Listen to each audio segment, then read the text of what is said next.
All right, so you got silver. You build up your hoard. And then you croak.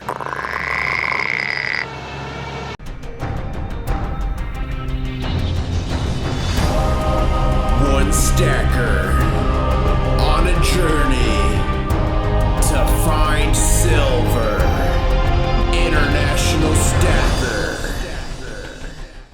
Alright guys, International Stacker here, and I thought I'd make an important video because what happens if you build up a super cool collection, a hoard of treasure, and then you croak or die?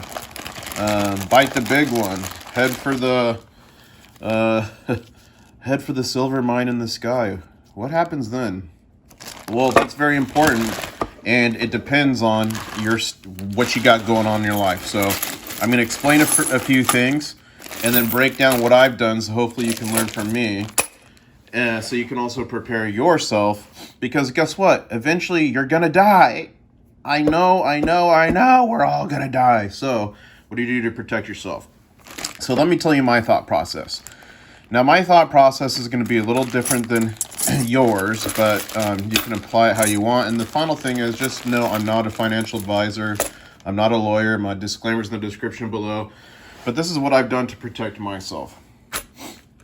So first things first, what happens to your silver when you die? Well, it really depends too on a lot of the laws in your state. But if you're married, obviously it's going to go to your spouse. Usually if you're not married, it will go to your parents. If you are not married and you have a kid, it will go to that kid. If you have no kids, you're not married, which hopefully you don't. Sorry, my allergies are going crazy right now. It's crazy. It goes to your parents. If one of your parents is dead, it goes to your one parent and then your siblings. If both parents are dead, then it's split between your siblings. But here's the thing.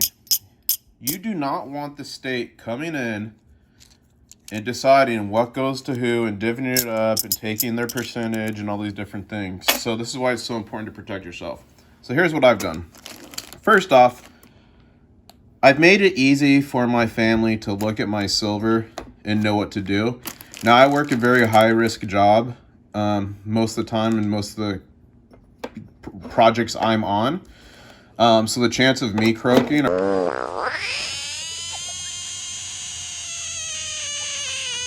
a lot higher than maybe in a normal job. So I made a trail for them to follow. So first, I have a spreadsheet that has all my silver purchases, how much it was for, what it is. And I have these videos. So they can go back to that spreadsheet and they can go watch any one of my videos to know what it is, know what to do with it. Secondly, I've told several members of my family, if anything ever happens, talk to this person so you're not going to get ripped off. Like, the biggest nightmare, guys, which most of us love, is when family members go into banks and let's turn this in, this is $2. And they don't realize it's silver. So doing a proper plan, so first they can sell it, but how do we prevent the family drama? So I really highly advise doing some sort of will, at least some sort of letter, leaving your coin collection to your family. I'd be very, very hesitant. It depends on the lawyer and how you do it.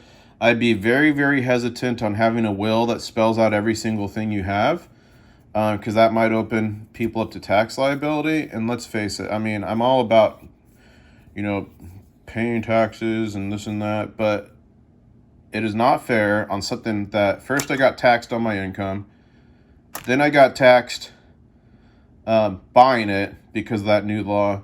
And now you want to tax me again, passing on to my family? I don't think so. No, I'm kidding. Anyways, I'm not telling you not to pay your taxes, but there's ways to do it legally to where you can avoid that, okay? So talk to a lawyer. But some sort of will or letter or something that says who gets what. Because guess what? If you don't do a letter or some sort of will, hashtag family drama. So what do I mean by that? People, unfortunately, might fight over it. You might have cousins come out of the woodwork. Maybe you have one evil brother or sister who tries to take it from your parents. Like, there's all kinds of crazy stuff can happen. So writing at least a will or at least a letter saying who you leave what to can help to avoid that. and you can write your letter in such a way to reduce the drama. So that is what I call planning ahead.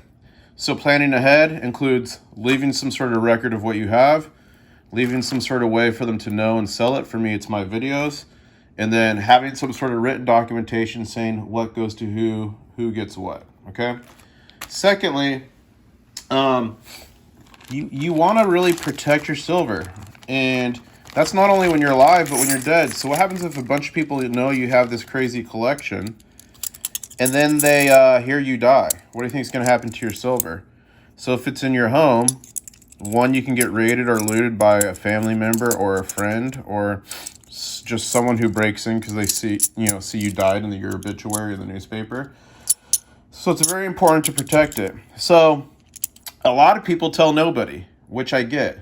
But what happens if you die and you have all this silver hidden under your floorboard? Your family's never going to find it. So you either need to tell somebody or leave some sort of way for them to know where the silver and gold is. Because the worst thing ever is you die and your entire collection.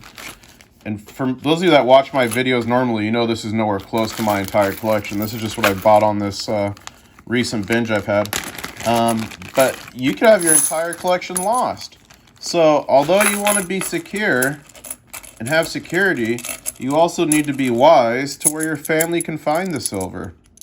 So keep that in mind.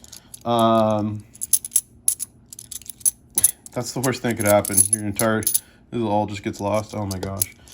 Side note, tell me in the comments below, how much silver and gold do you think is lost today? Stuff that was a collection and hidden, or let's not even count shipwrecks. Let's just say hidden, and then they died and people forgot about it. So I guess that could include pirate treasures like on islands. So, okay, one thing I want to say that's very important with your silver collection, you need to make it very clear that although this says 25 cents, this is not a quarter. So whether that's training your family about what 90% silver is, whether that's if you have bags with 90% silver, you leave a lead in there saying this is silver, you need to be very careful, because the reason you and I and everyone else can coin roll hunt and all these YouTube channels have cool coin roll hunting stuff is because that exact thing. People die, their family members find their coins, and they just simply cash them in at the bank. They don't know any better. You know what I mean? So that's an important thing. And then one of the last topics I want to cover is just having your peace of mind. So although I don't want to die, and although I want to stack my silver high and build an empire and find Mrs. IS and have kids and pass it on, things don't always go that way. And part of my world, working in emergency management, you've really got to be prepared for everything. So do I think I'm going to die? No. Do I think my family's even going to have to worry about it and doing all those different things I'm talking about? No. But can it happen? Yes. Is there a higher possibility of it happening to me versus other people because of my profession? Yes, 100% there is. So it's wise to be prepared. It's just like anything. It's better to have it and not need it than need it and not have it. But I can tell you, the fact that I've taken these steps to prepare my stack in case something unfortunate happens, these are Canadian, by the way, does give me a peace of mind. It does help me feel a little bit better. That if something should happen, my family be taken care of. And for me, what I've done with my family, because I have brothers and sisters and both parents still, my rule, it has been that if something happens to me, my collection goes to my parents so I can take care of them in retirement. I shouldn't say collection, I'll say stack. So I can take care of them in retirement. Look at that one. Remember they did a new coin of that recently. And then if they're dead at the time, or they can't use it, or they die and there's still stuff left over, it gets split evenly among my brothers and sisters. So that's how I've set mine up. I'd be interested to see how you guys have set yours up. So let me know in the comments below how you set up your silver hoard. And if you've taken these steps, have you thought about this? If you die, what is going to happen to your silver? I know most of you watching love your collection of gold and silver so much. Imagine you die and it just disappears, or the state takes it all, or someone buys a couch and finds it at a Goodwill with the collection side. You get what I'm saying? Side note, if you're hiding your gold and silver, Do not put it in items like couches and dressers and stuff like this unless people know. Because a lot of times what happens is those will end up at Goodwill or somewhere else and someone finds all the treasure inside. So be very careful about putting your collection in something that can be easily moved or transported. Now, if you've got 6,000 ounces, that might be a bit of a different story. Because that thing would be way too heavy to lift, but still. So, anyways, let me know in the comments below. What do you think about this discussion? Did you like it? Had you even thought about this before? Am I way behind the times? IS, what are you talking about? We don't need you. This is a cool Turkish coin. I'd like to hear your feedback below. And for those of you that know, this is just the silver I've got while I've been on this current trip I'm on. So I'd gone 90 days without buying a single thing because I was working nonstop in a command center. So I was able to secure all this awesome silver. Which one's this? Oh, Sverige. I think this one's Swedish. Is Sverige Swedish, I think? Corona? Corona, oh my gosh, this coin told the future. Anyways, guys, thanks for watching. I hope you liked the video, and I guess I'll say, catch you on the next one.